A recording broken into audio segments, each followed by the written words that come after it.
Hi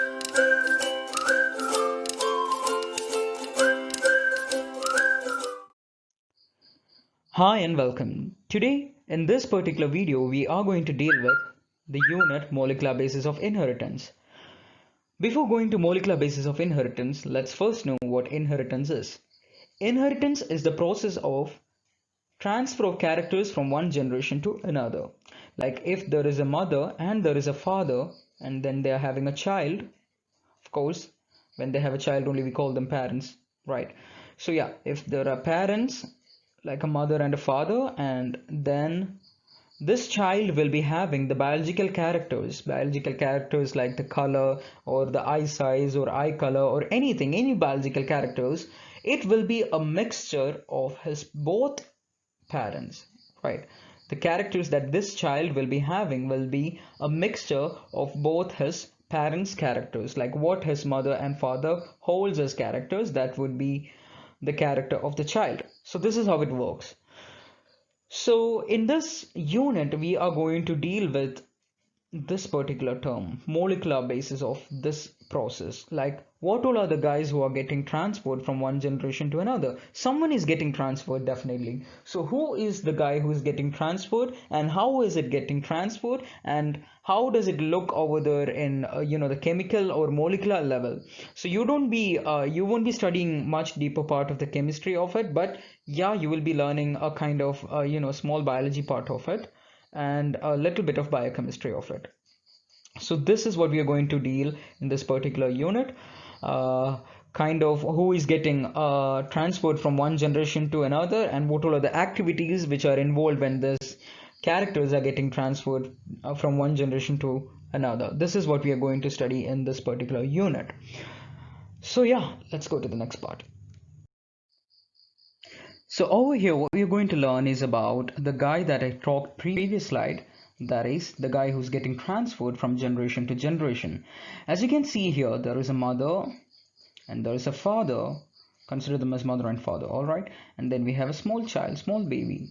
Yeah, so definitely this baby is having the characters of both the mixture of his mother and father, right? So this characters are, he is getting these characters somehow, right? Similarly, his mother would be having the characters that of her parents. So it is actually getting, something is getting transferred from one generation to another, like as the characters are getting transferred. So this characters is biological characters, not the kind of mental or psychological characters that we are talking about. We are talking about biological characters, like how a child looks like, or how an organism looks like, or something. So over here you can see that the kind of characters that this child will be having will be that of his parents. It's a mixture of his parents. The guy who is getting transferred from generation to generation is known as nucleic acids. Let it be in any kind of organism, be it in animals, be it in plants, be it in anything. The guy who is getting transferred as the characters who are getting transferred are actually this nucleic acids. Now all living organisms, all living cells are having this nucleic acids. Nucleic acids are of two types. One is DNA, deoxyribonucleic acid, and the next one is RNA, ribonucleic acid. You might have seen the structure of DNA, how it looks like, somewhat like this in a helical way. Yeah, and RNA is a single stranded guy, and both of them are having small strips coming out of it. You might have seen it. Now let us go in detail to this strip for a while. Before that, let's look over there in a cell.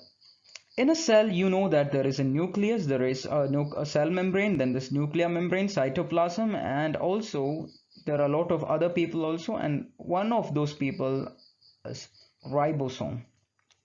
What does this ribosome do in our body? Ribosome is the guy who is making protein in our body. Why do we need protein in our body? Protein is the one who is determine the character of the cell, like what kind of character is required.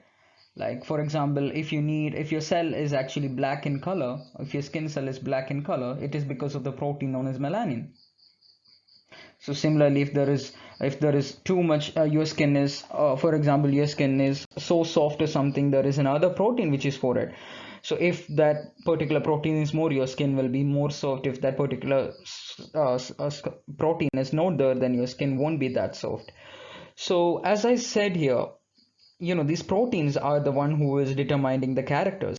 Now this ribosome is the one who is making these proteins. How will ribosome make this protein? This is what we are going to learn here. Now here inside this nucleus you are having DNA. You know that, like the chromosomes are the chromosomes, right? So you're having chromosomes here. These chromosomes also contain DNA. Chromosomes contains DNA. Now this DNA are having these small strands. Each of the strands stands for a code. Each of the strand stands for a code. For example, if we say this could be AATTGG. All right.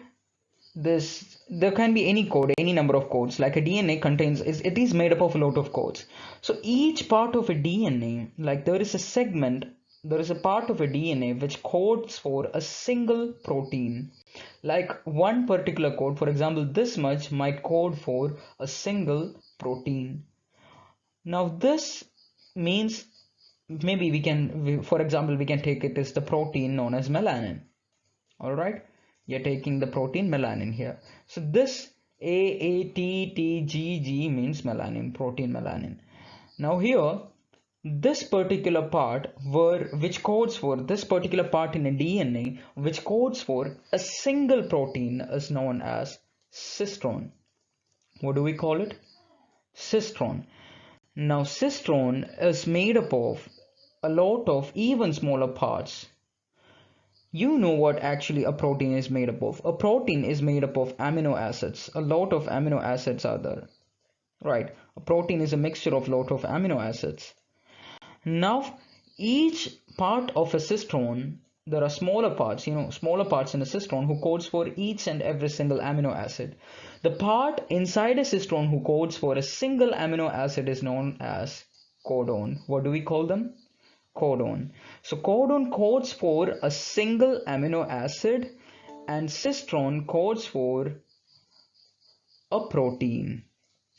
You understand, right? So this is how it works. Like cistron is there, codon is there. Cistron codes for protein while codon codes for amino acids. A lot of amino acids are making a protein. A lot of codons will make a cistron. All right, so this is how it works. Now generally in almost all the organism, DNA is the one who is working as the genetic material. You know what a genetic material is? Genetic material is the one who is having who works as the code, who is containing all the details or all the information as codes, all the information of our cells as codes. This particular thing is known as a genetic material. In generally in almost all the eukaryotes, you can see that DNA is the one who is acting as the genetic material. Genetic material is what? A substance which stores biological information in coded form and transfers from one generation to another. So DNA is the guy who's getting transferred from one guy or from one generation to another. Now what is RNA doing here? Now let's come back to cells for knowing about it. Now this DNA is the guy who is having codes for the protein making, right? Like the protein, whatsoever it is, the DNA is the guy who is having here the protein. Now this DNA we need to go to ribosome and tell to make the protein. How will DNA go there and say that to make the protein? It is very simple. DNA will replicate into something known as mRNA, means messenger RNA. And this mRNA, messenger RNA, will penetrate through this nuclear membrane and will be going towards ribosome and will be saying to ribosome, please make the protein of the code, like the code whatsoever the DNA is saying. For example, of a cistron, it could be AATGGGG. So it will be taking a particular code of a cistron. This mRNA will be taking a code of a cistron and it will be going towards ribosome and it will be saying to ribosome, make a protein of this cistron. A cistron is a single part of a DNA who codes for a single protein. Okay, maybe this much, could be this much, could be this much, could be this much. Yeah, so a part of a DNA who codes for a single protein is known as a cistron. Now over here our DNA is made up of lot of cistrons. You can see that. Yeah. So our mRNA will be replicating one of the cistrons and it will be going towards our ribosome by penetrating the nuclear membrane. Now it will be going towards our ribosome and it will be saying to ribosome to make a kind of protein of this code, and ribosome will make the protein of that code. We will be learning detail about all these things, all these theory later. Now just understand this is how it works, how the characters are transferred. So in the previous slide, we have already talked about how does a DNA, like what is a DNA and how it works and all, right? So over here, we are going to learn the structure. From this slide onwards, a few slides, we will be discussing about the structure of DNA or RNA. A DNA or RNA is made up of nucleotides. What do we call it? Nucleotides. It is the single unit of a DNA. You can see that there are some people who are standing outside, right? Yeah. So each part of it, each and every single one of them are known as nucleotide. What do we call them? A nucleotide. And a nucleotide is actually made up of three parts. One is a nitrogenous base. What do we call it? A nitrogenous base. That is the strand, the small strip that you see. That is this nitrogenous base. Nitrogenous base. Now we are having this guy, like the code or the strand that we are using is nitrogenous base, and now we are having the backbone, this guy, the strand, this strand, or this strand, you can say this one or this one. Yeah, so this one is actually a backbone, and these are nitrogenous bases. You can see that these are small nitrogenous bases. This is the strand. So this one is actually composed of two people. One is a pentose sugar. Pentose sugar looks like pentagon, like a pentagon. And then you're having a phosphate group. A phosphate group is also present over here. So there are three components who makes a single nucleotide, a small part of a DNA, a basic unit of DNA. There is a phosphate group, there is a sugar, there is a nitrogen base. There is a pentose sugar, there is a nitrogen base. Phosphate group, pentose sugar, nitrogen base. So we will discuss about their bonding and about all the structure of all these pentose sugar, nitrogen base and phosphate in later slides. But right now understand there is a nucleotide. You can see this nucleotide. Yeah, a small part of it. This one is a nucleotide and this one is also a nucleotide. This one is also nucleotide. This one is also nucleotide. This is also nucleotide. This is also nucleotide. So this is how it works. Yeah. So we'll be discussing about all these kind of things in detail in the later slides. What does actually phosphate group contains, sugar group contains, and nitrogen contains? What is there? What do we what all are the roles inside the DNA? We will be discussing about it in detail in the next slides. Now over here, the first guy that we are going to study from our nucleotide is about, I have told you before, a nucleotide is having three components. A pentose sugar is there, a nitrogen base is there, and there is a phosphate group. Now here we are going to study about this pentose sugar, this one. Alright, so a pentose sugar is actually determining whether it is going to be an RNA or a DNA. So who is determining that? A pentose sugar. So you can see that there are two people. You can see there is deoxyribose here and ribose here. This is deoxyribose sugar, this is ribose sugar. So their difference is there are 5 carbons over here. 1, 2, 3, 4, 5. Similarly over here also you can see 5 carbons. 1, 2, 3, 4, 5.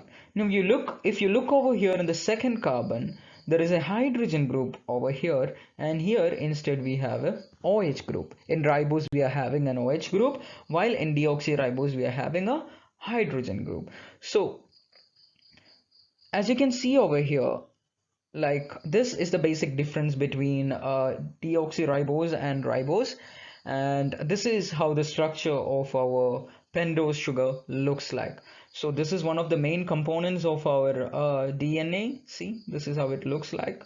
A nucleotide, a part of our nucleotide. So as I told before, this phosphate and our sugar molecule, pentose sugar molecule, is this strand, actually, this particular thing.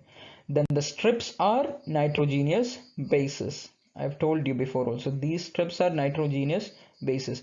Now this phosphate and sugar is this small strands. Two strands are there. One strand, this is the first strand, and second strand is this one. So yeah, so pentose sugar is actually one of like a part of this strand. Okay, yeah. So the next guy that we're going to learn is about a nitrogenous base. So most of you might have known about the structure of DNA. It will be somewhat like this, right? So the structure of DNA is somewhat like this, and the guys over here, from each strands, 1, 2, you can see some strips like structures from each strand. And these are the guys who are known as nitrogenous bases. And these nitrogenous bases are the people, those who act as codes. The code that we are giving is nitrogenous base. So over here, from each strand, you will be able to see a lot of strips, and they will be getting combined when the DNA is formed. You'll be seeing about their bones later, what kind of bone they are having. But yeah, this is how it works. So there are two different kind of nitrogenous bases. One is purine and next one is pyrimidine. So let's see what purines and pyrimidines are. There are two different kind of purines. One is adenine and next one is guanine. This is the chemical structure of it. You don't have to learn much of it. You just want to learn that there is adenine, there is guanine, and they are purines. And then you have pyrimidines, who are cytosine, uracil, and thymine. There are three pyrimidines: cytosine, uracil, and thymine.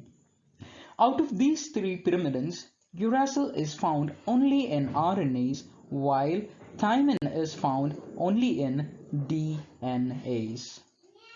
So uracil is in RNA and thymine is only found in DNA. Now again, there is a specific arrangement of the linking or the bonding of a purine and a pyrimidine in a DNA. Always a purine will be getting linked only with a pyrimidine. A purine will be always getting linked with a pyrimidine. And this bonding is actually purine into pyrimidine. This bonding is actually, there are individual complementary pairs also. That is, an adenine, the purine adenine will be getting paired only with the pyrimidine thymine. Similarly, the purine, which is guanine, will be getting paired only with the pyrimidine cytosine. Adenine, if it is a DNA, it will be getting linked with a kind of thymine. If it is a DNA, it will be linked with thymine. If it is an RNA, it will be linked with uracil. But guanine, all the time, it will be getting paired with the cytosine. Guanine is always paired with the cytosine. Similarly, the vice versa, like thymine will be getting paired only with adenine, uracil will be always getting paired with adenine, cytosine will be getting always paired with the guanine. While uracil is only found in RNA, thymine is found over there in DNA. So this is how it works. So yeah, this is all about this particular nitrogenous base. You can see the small strands over here. They are actually the nitrogenous bases, and there are two different kinds of nitrogenous bases. One is purine and another one is pyrimidine. Purines are again divided into two, adenine and guanine, and pyrimidines are three of them: cytosine, uracil, and thymine. Over here, uracil is only found over there in RNAs, while thymine is found only there in DNAs. Now, in this particular structure, you can see that DNA pairs, or kind of the nitrogenous base pairs, are always complementary. That means adenine will always be pairing with either a thymine or a uracil. If it is in DNA, it will be pairing with thymine. If it is in RNA, it will be pairing with uracil. If it is a guanine, it will always be pairing with cytosine. So this is how it works. And yeah, this is about it in this slide. Let's go to the next one.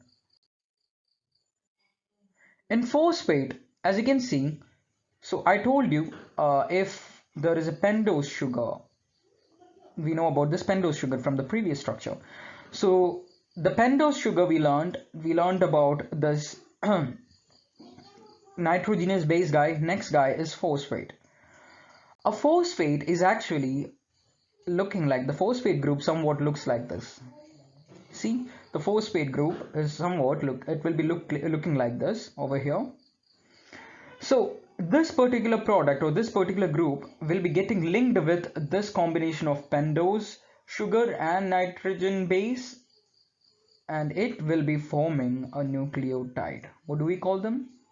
Nucleotide. Till then, if there is only pentose sugar and nitrogen base is there, then we call it as nucleoside. What do we call them? Nucleoside. When the phosphate group is attached towards a nucleoside, we get a nucleotide. So this is how it forms. And hence this phosphor and this sugar base, the phosphor and the sugar base actually will be forming the backbone of the DNA. You will be learning how it is formed, what is DNA, what is the backbone of DNA later, but you just understand that it will be helping to form the backbone of the DNA. So this is how it works. So phosphor group, when it is combined with nucleoside, you will be getting a nucleotide. What is nucleoside? When the pentose sugar is getting attached with a nitrogen base, you get a nucleoside. And towards a nucleoside, if a phosphate is attached, you get a nucleotide. So this is how it works. So over here in this particular slide, what we're going to learn is about how this all these components of a nucleotide is getting linked towards each other.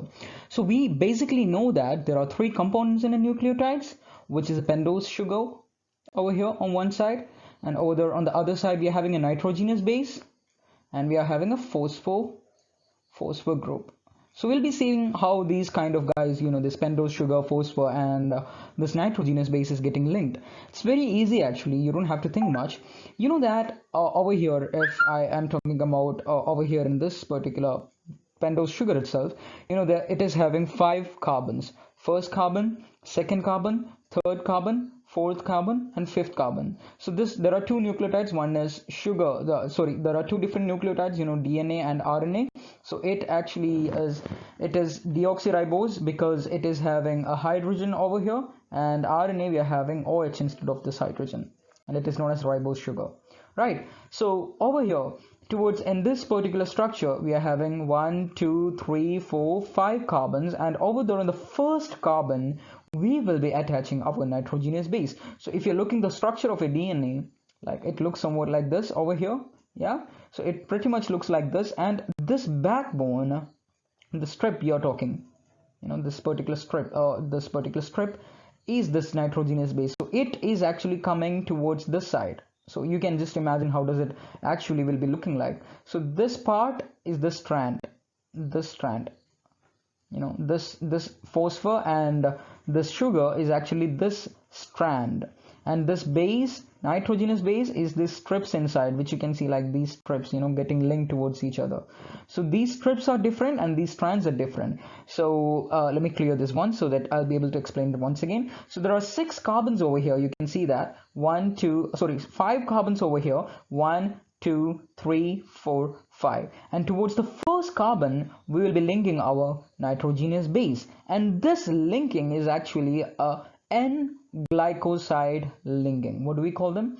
N-glycoside linking. Actually, science is made for making the things easier, and they named it a little bit tougher names, these kind of names. Leave it anyhow. So over here, as you can see, towards the first carbon we linked our nitrogenous base, and similarly towards the 5th carbon, which is opposite to this first carbon, somewhat opposite you can say, actual opposite is 4th, yeah, but 5th carbon, towards one another, and we are having the phosphate group. So the link between this phosphate group and this 5th carbon is actually a phosphoester linkage. What do we call them? Phosphoester linkage.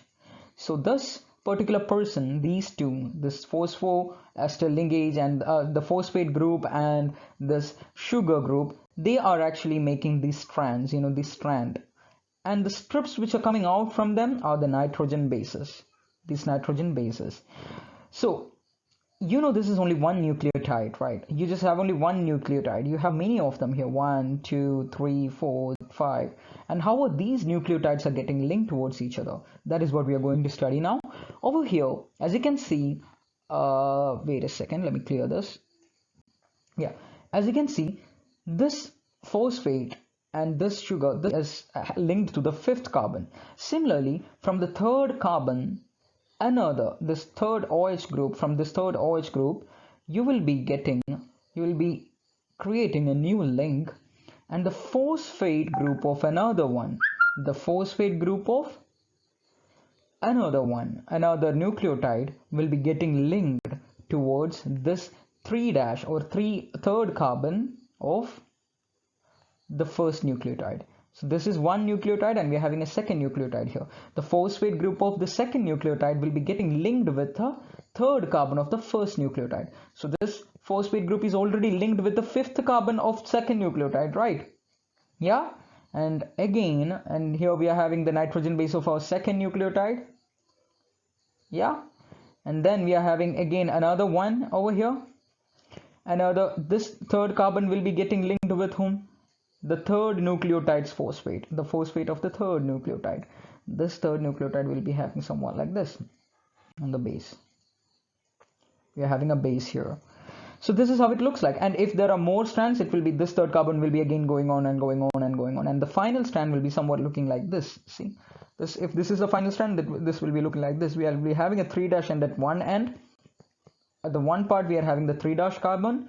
And on the other, we are having our 5' side. See the 5' side. See this 5' side, that will be one end, and on the other end we'll be having a 3' side. So this is how it looks like. Isn't it cool? So yeah, this is how it looks like. The linking between this phospho and this 3' OH is actually a phosphodiester linkage. What do we call them? A phosphodiester linkage. Phosphodiester linkage. While the linking between the phosphor and the 5th carbon, that is in a single nucleotide, the linking between the phosphor and the 1st carbon is actually phosphoester linkage. What do we call them? There are two bonds, phosphoester and phosphodiester. You can see them here. Yeah, phosphoester and phosphodiester. So too many nucleotides, they will be getting joined towards a lot of them, and we will be getting a polynucleotide. When two of them are joined, we call them dinucleotide. When two nucleotides join, we call dinucleotide. When many of them join, we call them polynucleotides. So this is how it forms. And on the one end, if we are having a phosphor moiety, like phosphor group over here, on the other end we'll be having this sugar one. See here, the pentose sugar over here. So this is how it looks like. So yeah, and these two ends, actually this 5' end and this 3' end, these are known as the prime ends. What do we call them? The prime ends. You can see here, prime ends we call them, because they are the beginning and they are the ending. So that is why we are calling them the prime ends. So here it is easy. See, one single nucleotide is over here. You can see that there is a nucleotide over here. There is a phosphate over here. See, there is this phosphate group over here. So this nucleotide is having a phosphate, sugar, and our nitrogenous base. So this nitrogenous base is actually looking outward, or like looking away from our sugar and phosphate. Like, I don't care. Nitrogenous bases are saying I don't care. But however, over here our nucleotides are getting linked to each other using the sugar phosphate bond, and this sugar phosphate bond is acting as the backbone of our nucleic acid or our DNA. See, yeah, it looks so cool, right? There is a phosphate, the phosphate over here, it is already attached towards the sugar of this, and the sugar of it will be attached towards the nucleotide, the phosphate of another nucleotide. So this is another nucleotide. Yeah, and this phosphate is attached towards its own sugar.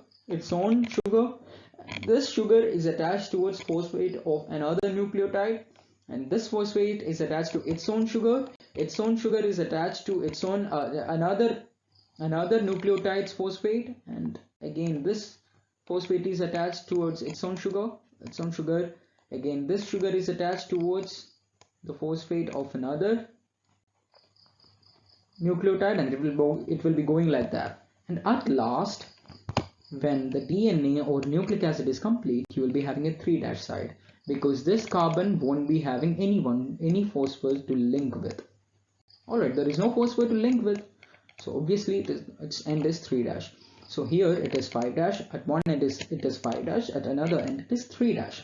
And from here you can see how beautifully our nitrogenous bases are getting, standing away from it. Like they are literally saying, I don't care about your linkages whatsoever. I am existing, that is enough for me. I am having another guy to link with. So let's see who is that guy they are trying to link with. So yeah, before going to the guy who DNA or the nitrogenous bases like to link with, let's learn a few inventions. During that time, like when this invention about DNAs and all were going on, Friedrich Miescher, he actually found that DNA is an acidic substance and it is present inside the nucleus. He named it as nuclein. And that time, James Watson and Francis Crick actually came up with a much better, definition about this particular DNA, and he came up with a double helix structure of it. The double helix structure was formed by whom? James Watson and Francis Crick. So they studied it from X-ray diffraction studies, like they passed the X-rays and to this DNA, to a nucleus, and from there they studied it. And after them, Erwin Chargaff came, and he came up with a law known as Chargaff law, which means amount of purines will be always equal to amount of pyrimidines. What are purines and pyrimidines? The nitrogenous bases. You remember nitrogenous bases are two types. One is purine, another is pyrimidines. Purine, pyrimidine. There are two different types of purines. Adenine, guanine. Pyrimidines are three: thymine, cytosine, uracil. Yeah, so this guy Chargaff, actually what he did was he concluded, or he said that if in a DNA n number of purines are there, n number of pyrimidines also will be present. If n number of purines are present, n number of pyrimidines are also present. Why did he say so? We will be learning about it.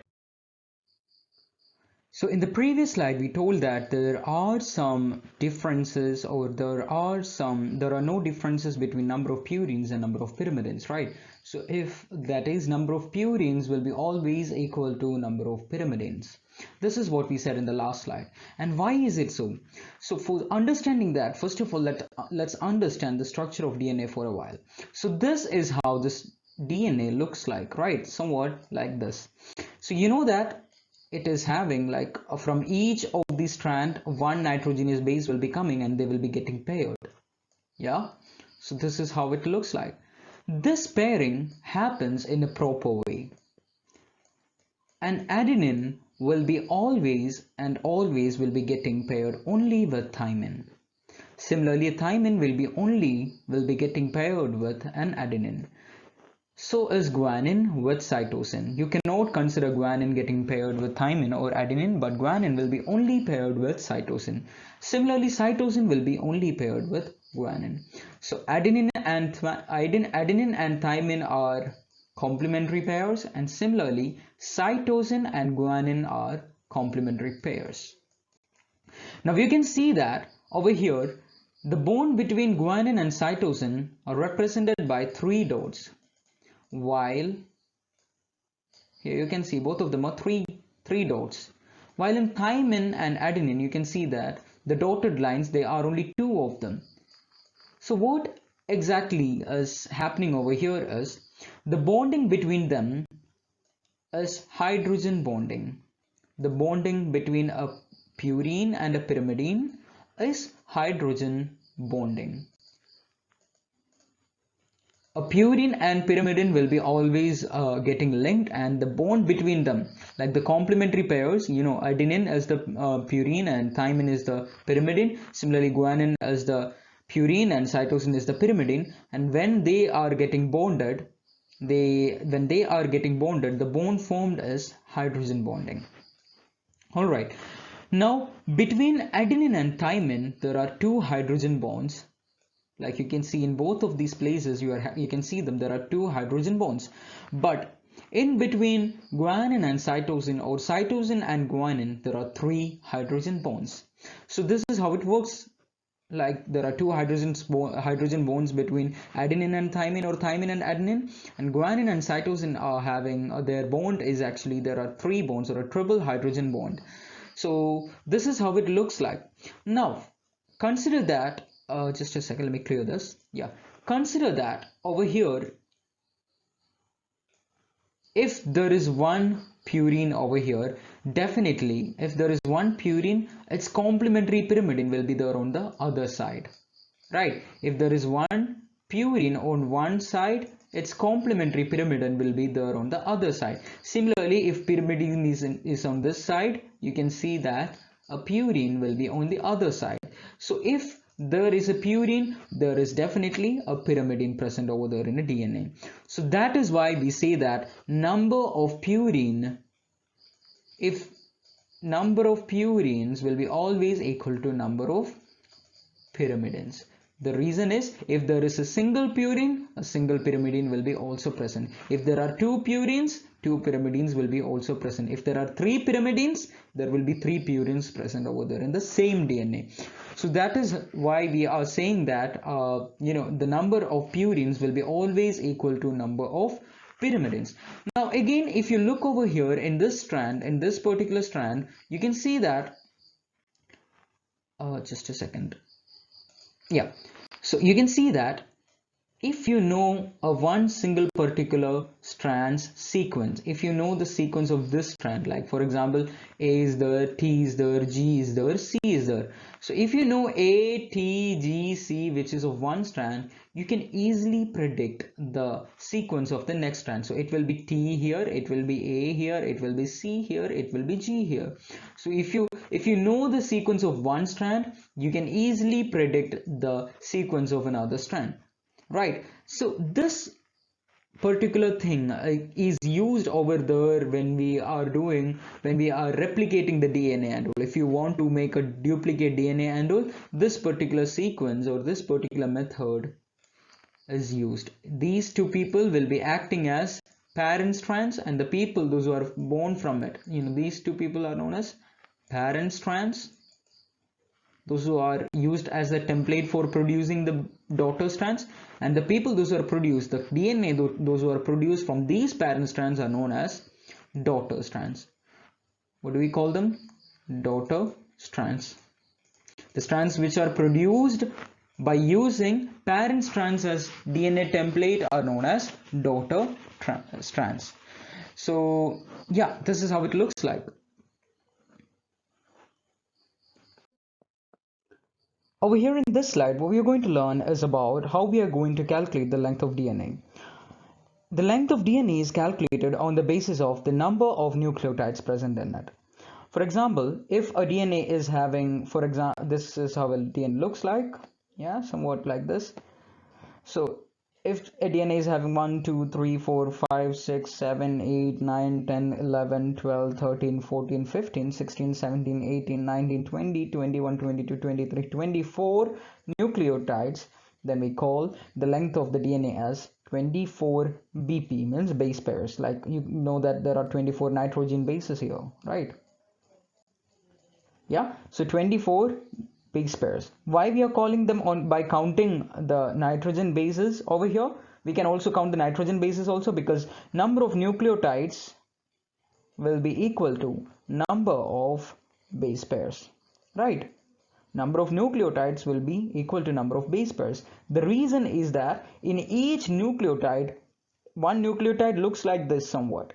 There will be a pentose sugar, and then there will be a kind of nitrogenous base, and then we will be having a phosphate group here.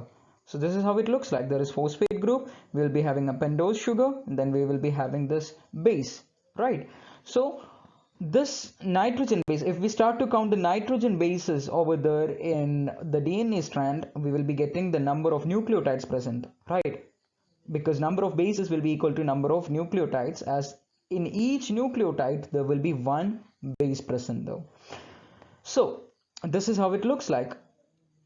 So you start calculating, you start counting the number of base pairs, or you start counting the number of nitrogen bases. Base pairs means you will be starting counting the linking, like both of them from both polynucleotides chains. This is first polynucleotide chain, this is second polynucleotide chain. If you start calculating the these strips or nitrogen bases from one of them or two of them, you start counting the kind of like this as one, like one base pair as one, even that is fine. If you want to calculate only one, even that is fine. If you want to take the number of nucleotides, even that is fine, because all of them ultimately results in the same number. Yeah, because this is how it looks like. The DNA is having a kind of, in one single nucleotide there will be one nitrogen base pair, right? And in one base pair, one base will be present, nitrogen base will be present, two nitrogen bases actually, but yeah,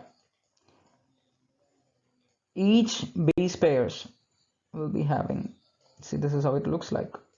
Phosphor, this is how they link, right? The base pair 2, and this is how they link.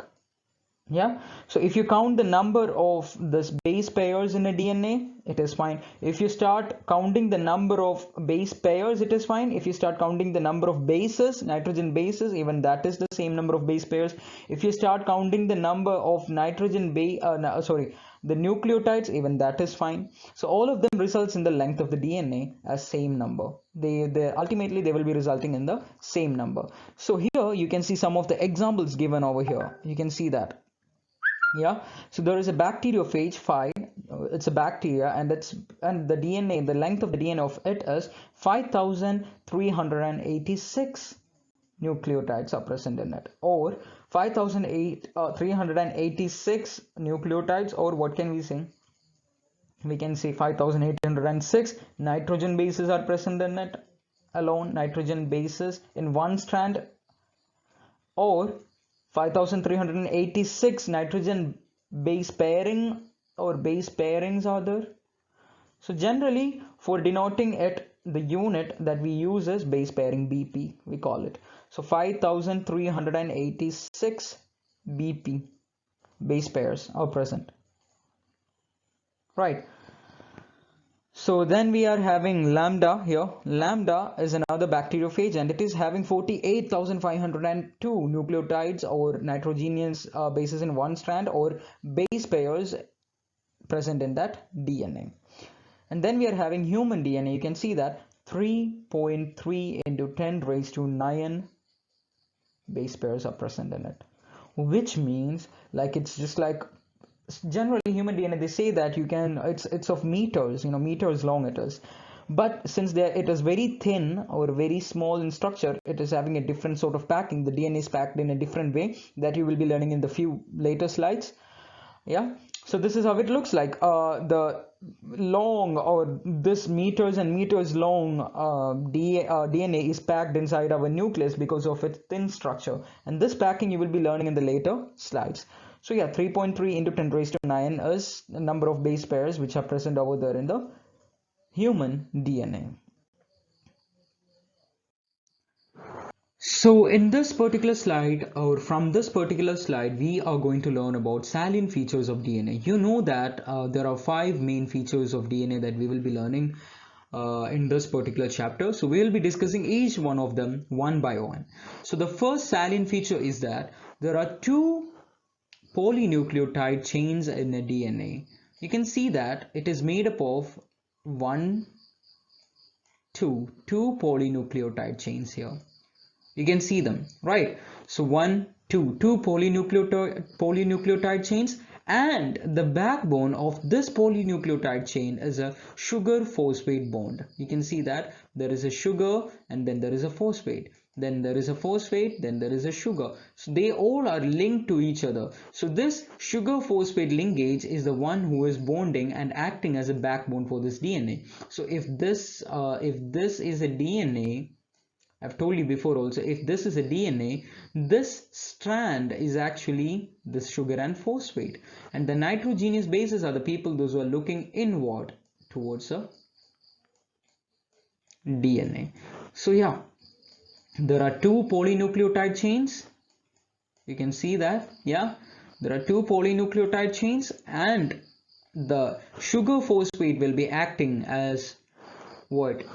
The backbone of this DNA. So the next feature that you're going to learn is about the two chains are having anti-parallel polarity. Actually, we discussed it before also. The thing is, over here you can see that it is having 5' polarity is one side and 3' polarity at another side. But over here on the next polynucleotide chain, we are having 3' at one end and 5' at the another end. See, if they are actually anti-parallel, like their polarity is actually just opposite. So if one chain is having 5' to 3' polarity, the next one will be having 3' to 5' polarity. Cool. So this is one of the property, like this anti-parallel property should be maintained. This anti-parallel property should be maintained in order to just to make this bond stronger and to maintain the shape of the DNA, which is a helical structure, right? To maintain the shape, actually we need to maintain this particular anti-polarity property. Cool. Now the next feature what we are going to talk is about the hydrogen bonding between the pyrimidine and purine. So you know that I have already told you that between a purine and a pyrimidine, definitely there is hydrogen bonding. They are getting bonded using a hydrogen bond. And between adenine and thymine, we are having double bonds, double hydrogen bonds, while between guanine and cytosine, we are having triple bonds, like 3 hydrogen bonds. So this is how it looks like. See, 2 bonds, 2 bonds, 3 bonds, 3 bonds. So as a result, always a purine will be coming opposite towards a pyrimidine, and a pyrimidine will be always coming opposite to a purine. So this is done in order to make sure that there is a uniform distance between the two strands. If this is actually done in order to make a uniform distance between two strands, that is, first strand is this one and second strand is this one. So there should be a uniform distance, and to maintain this uniform distance, we are using this bonding. Now the next feature that we are going to learn is about this DNA double helix structure. So here, see, it is joined, or this is formed in a double helix way. You can see that. See, it is in a right-handed way. Yeah. So each of this helix is having a pitch of 3.4 nanometer. The length. See, one spiral, from if we are starting over here and if we are ending over there in the same way, we are having the distance between this, the straight distance between them is actually 3.4 nanometer, and this straight distance is actually known as their pitch. And in each turn, like from here to here, if you are calculating from here to here, this is one turn, right? From here it started, came in the same position, it reached from this position to this position, it turned from here to here. So in each turn there will be 10 base pairs present. How many? 10 base pairs, roughly around 10 base pairs present. Let's count this one: 1 2 3 4 5 6 7 8 9, around 9 to 10 we can tell, right? Around 9 to 10, roughly 10 base pairs. So similarly, the distance between, consequently what happens is the base pairs, the distance between the two base pairs will be always equal to 0.34 nanometer. 0.34 nanometer. All right. So this is how it looks like. The structure of DNA looks like. Yeah. The next feature is about the base pairing, the angle of base pairing. The base pairing angles, or the way that base pairs are happening, the linking of this base pair always happens in a helical structure itself. Like it also take turns, you know, like in this way, which means this linking is also somewhat in a helical way. This additionally in along with the hydrogen bonds, this is an addition which provides stability to this DNA structure. All right, so this is how it looks like. Yeah, and there is this the bonds between them are formed in such a way that these bonds are also supporting the helical structure of the DNA. Next, in this particular slide, what we are going to learn is about central dogma by Francis Crick. So, this is actually a theory put forward by Francis Crick. Let's actually see what he said. We already learned about it. If there is a cell, you know that the cell is having nucleus, and in this nucleus we are having kind of DNA, like we are having the DNA for this nucleus or this cell. Let's consider this as your skin cell. Yeah, skin cell. And then you are having ribosome who is making the proteins which gives the qualities for your skin, right? Like the proteins are actually giving the proteins that is made in your cell is what the qualities of your cells are. So for example, what do you mean by protein? Basically, before going to that, let me tell you protein. There are a lot of amino acids in the protein. Like a combination of a lot of amino acids is what we call as protein. Like, right. So a lot of amino acids are present inside the protein. Now, how these amino acids are made or how this protein is made is what we are going to learn here. Now, this DNA actually cannot penetrate through this nuclear membrane and go towards our ribosome. So what he will be doing is he will be creating, like for example, if this is our DNA, a small part who codes for a single protein is known as a cistron. A small part who codes for a single protein. Obviously, there are different proteins coded over here in this DNA, but a small part who codes for a single DNA is a single protein, a small part which codes for a single protein is replicated into an RNA, and this RNA guy will be taking the code. You know, the RNA guy will be taking the code. This small part is known as a cistron. So cistron is a small part of a DNA who codes for a protein or a polypeptide. Okay, protein is polypeptide. Now, in the cistron itself, as I said, there are a lot of amino acids are making a protein, right? So in the cistron itself, we are having subdivisions who makes different amino acids. So each of those people, those are making a single amino acids is known as a codon. What do we call them? Codon. A lot of codons will make a cistron. Right, a lot of amino acids will be making a protein. Similarly, a lot of codons who codes for a single amino acids will be making a lot of cistron who is making a single cistron who will be making a single protein. Cool. So this is how it looks like. A codon is there. A codon is a guy who will be coding for a single amino acids, and a lot of codons will be combining together to make a cistron who will be coding for a single protein. Now this mRNA or messenger RNA, this RNA is known as mRNA. What do we call them? mRNA, messenger RNA. This messenger RNA will penetrate or can penetrate through this nuclear membrane, and it will be going towards whom? Towards this ribosome guy, and he will be saying to ribosome that you need to create a particular protein of this code. So he will be, for example, this mRNA will be taking the code of ATGGA, maybe. Yeah. So this ribosome will try to understand this code, and then he will be synthesizing the protein which is required, the kind of protein which is required or which is coded by this particular code. This code is it will understand this code, and it will be making the protein which is respective to this code. So that code, the protein which is of this code is made, and then the character is shown in our body. So this is how it works. So the kind of the information that DNA carries, or the is actually transferred like this. The DNA is having our codes. DNA will transfer our code to RNA. RNA will be transferring our code to ribosomes, and ribosome will be making the protein, which is actually on the basis of the code that we provided. And this protein is the external characteristics or characteristics of the cell that you are seeing. It could be the color of your skin. Maybe melanin is a protein, like melanin is the color, that a black color. So melanin is also a protein. Yeah, if you have deficiency of melanin, you will be looking white. So melanin, if you are having less of melanin, you will be looking like that, like in a white color.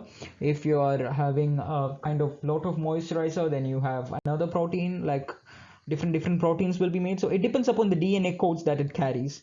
So this, your skin will be making the kind of codes according, depending upon the type of codes that you that your DNA is carrying. The protein is made in such a way that in your cell in such a way that whatever codes the DNA carries, it will be making the same protein.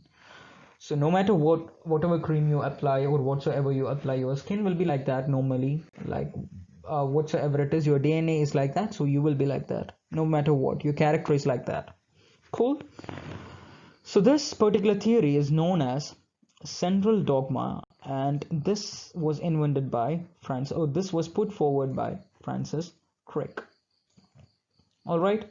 So this is a cool part of it, and by this slide we are coming to an end of the first part of this unit, or a single part of this unit. We learned a lot of stuffs about DNA and other stuffs. Yeah. So yeah, let's go to the next slide. Over here in this part of the unit, we learned about the structure of DNA, what is DNA, how does a DNA looks like, and the salient features of DNA, like 5 salient features that we learned, and also the central dogma theory. So in the next part, we will be dealing with the packing of how the DNA is packed inside a cell and all. So stay tuned for them.